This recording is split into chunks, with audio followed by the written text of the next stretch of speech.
नमस्कार, मानस Mishra world news India में आप सभी का बहुत बहुत स्वागत करता हूं। हमारे देश में देश भर की कोर्टों में लगभग 5.25 करोड़ केस पेंडिंग है। और ये 5.25 करोड़ केस पेंडिंग क्यों हैं, मैं आज आपको दिखाने जा रहा हूं। और वो सबूत और साक्ष्य हैं कि आखिर इसके पीछे का जिम्मेदार व्यक्ति कौन है। मैं जो ये आपके सामने चीजों को बताने जा रहा हूं, ये कोई फिल्म की स्क्रिप्ट नहीं है। आपको लगेगी कि गजब ड्रामा है, कोई फिल्म है जहां मार धाड़ से भरपूर, लेकिन ये कोई फिल्म नहीं है। ये रियल लाइफ के हमारे फिल्म के हमारे कोर्ट की कहानी है, जहां पर 10 साल बाद आदेश आया है। और ये आदेश 6 साल में ही कैसे रिवर्स हो गया है।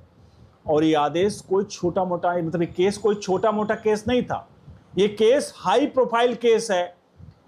पूरी कहानी देखिएगा और आज ये देखने के बाद आपको साफ पता चलेगा कि हमारे देश में पेंडिंग केसेस की जो कहानी है उसका प्रमुख कारण घटक जो है वो यही है। चलिए लिए चलते हैं पूरी खबर की तरफ। कमेंट बॉक्स में अपनी राय जरूर दीजिएगा।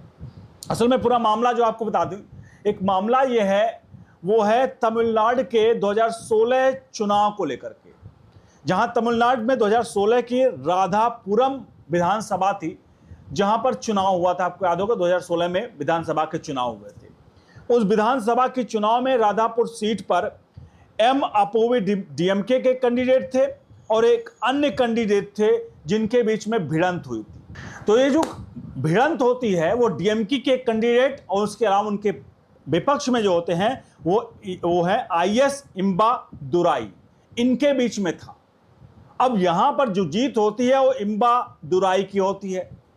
अब इम्बा दुराई जो डीएमके के कैंडिडेट होते हैं वो चले जाते हैं हाई कोर्ट, और वो हाई कोर्ट में कहते हैं कि मैं जो यहां पर मेरा चुनाव हारा गया है वो बैलेट पेपर की वजह से हारा गया है। और वो आरोप लगाते हैं, जरा सुनिएगा, वो आरोप लगाते हैं कि जो जहां पर चुनाव हुआ वहां पर जो हेडमास्टर थे जो उसको देख रहे थे वहां पर उस वक्त, वो हेडमास्टर ने बैलेट पेपर, क्योंकि ईवीएम और बैलेट पेपर चुनाव होते थे, क्योंकि बैलेट पेपर जो शिक्षण सरकारी संस्थाओं में है उनके बैलेट पेपर पे पढ़ते हैं।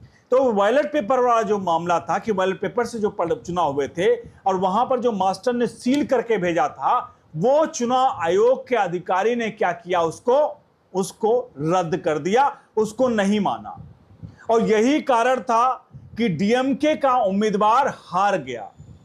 यह मामला हाई कोर्ट में आता है और डीएमके के कैंडिडेट क्या करते हैं, इस पर आरोप लगाते हैं, इसीलिए मैं हारा और इसीलिए यहां पर इम्बा दुराई जो है मेरे विपक्ष में थे वो जीत गए। ये पूरा मामला कोर्ट के संज्ञान में आता है, कोर्ट इस पर सुनवाई करता है। कोर्ट सुनवाई करने के बाद इस पूरे घटनाक्रम पर आदेश देता है कि वहां पर वोटों की काउंटिंग जो है वो फिर से हो जाए और ईवीएम भी काउंटिंग हो जाए और जो बैलेट पेपर है उनकी भी काउंटिंग हो जाए, पोस्टल बैलेट को जो गलत तरीके से यहां पर जो किया गया था उसको लेकर के। अब वो आदेश दिया जाता है। जैसे आदेश होता हाई कोर्ट से, अब चूंकि ये मामला उल्टा पड़ा क्योंकि डीएमके गई, तो इम्बा दुराई जो जीते थे वो जाते हैं सुप्रीम कोर्ट। जरा ध्यान दीजिएगा, बड़ा ही बारीक मामला है। वो पहुंचते हैं सुप्रीम कोर्ट और कहते हैं, अपनी याचिका लगाते, कहते हैं ऐसा ऐसा मामला है और मैं जीत चुका हूं और इसलिए ये जो कुछ यहां पर है और जो कुछ यहां पर हो रहा है वो गलत है और मेरी जीत सही है। सुप्रीम कोर्ट में मामला पहुंचता है। सुप्रीम कोर्ट क्या करता है, सुप्रीम कोर्ट इस मामले पर मतलब स्टे लगा देता है और कहता है कि चुनाव की गणना नहीं होगी। यह मामला 2016 में था और सुप्रीम कोर्ट आते आते करते करते 2019 आ जाता है और वहां पर रोक लगा दी जाती है 2019 में। ध्यान रखिएगा, विधायकी का चुनाव था 2016 का में चुनाव हुआ था, 2019 आ चुके थे और वहां पर स्टे लगाया जाता है और जो विधायक जीते थे वही विधायक रहते हैं। अब ये सब कुछ मामला चलता रहता है और अभी पिछले महीने एक फैसला आता है। जो फैसला आता है यानी पिछले महीने मतलब 2026 में ये फैसला आता है कि भाई ये जो कुछ है वो स्टे लगाया गया था उस पर रोक लगा दी जाती है। स्टे पर अब हटाई जाती है, फिर मामला हाई कोर्ट में पहुंचता है और स्टे हटाने के बाद काउंटिंग होती है। सब जो डॉक्यूमेंट सबको सेव करके रखे गए थे उसकी काउंटिंग होती है, काउंटिंग सेंटर सब कुछ होता है। पता चलता है आखिर में जब काउंटिंग होने के बाद हाई कोर्ट के पास पूरा लिफाफा चीजें पहुंचती हैं, तो पता चलता है जो कैंडिडेट डीएमके के हारे थे, अब जब बैलेट पेपर का चुनाव ईवीएम का काउंटिंग हुई सही तरीके से, तो पता चला डीएमके वाले जीत गए। यानी जो व्यक्ति उस वक्त जीता था वो हार गया, और जो व्यक्ति मतलब हारा था वो जीत गया। अब यहां पर सबसे प्रमुख कारण आप समझिए, चुनाव 2016 में हुआ था, परिणाम 2026 में अब फाइनल हो पाया है इस फैसले को लेकर के कि भैया ये जो है अब डीएमके का जो नेता है वो चुनाव जीत गए। अब आपके मन में भी एक सवाल आएगा कि भैया 2016 से 2021 तक की विधायकी थी, 2021 में दोबारा चुनाव हो गए, दोबारा चुनाव होने के बाद तिवारा भी 2026 में चुनाव हो गए, यानी उसके बाद 2 बार चुनाव हो गए।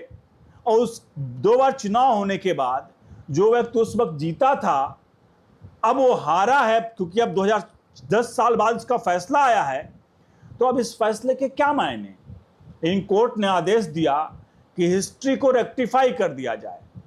हिस्ट्री रेक्टिफाई मतलब जो चीजें लिखी गई हैं कि भैया इस दौरान ये विधायक थे, वो विधायक का नाम हटा करके अब ये विधायक रहेंगे, यानी सिर्फ हिस्ट्री रेक्टिफाई करी जाएगी।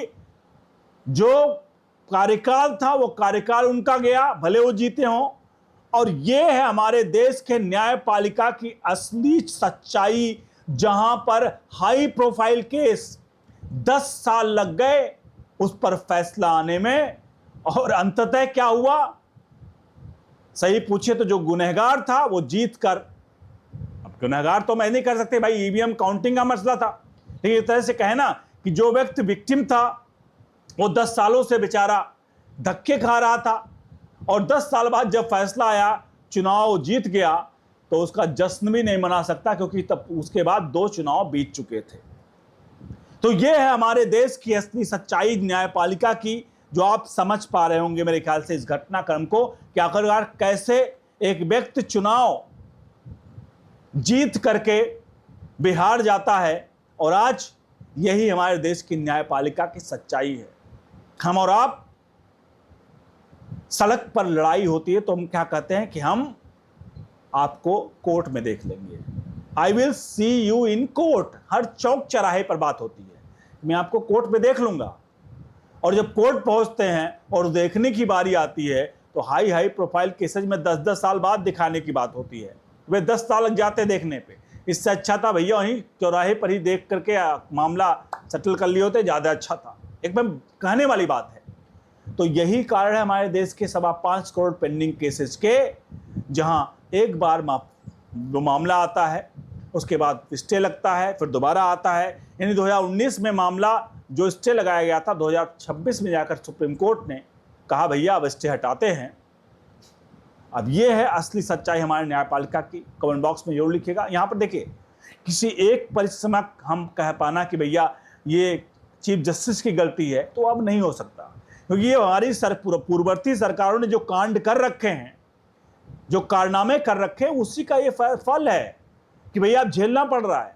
अब कोई चीफ जस्टिस आए और अचानक से कहे भैया 5.25 करोड़ रुपए जो केसेज उन पर जादू की छड़ी घुमा करके हम इसको रफा दफा कर दें, तो अब ये हो पाना बड़ा मुश्किल है। जहां 30-30, 35-35 साल तक, 40-40 साल, 50-50 साल फैसले लाने में लग जा रहे हैं, कौन सी जादू की छड़ी घुमाओगे?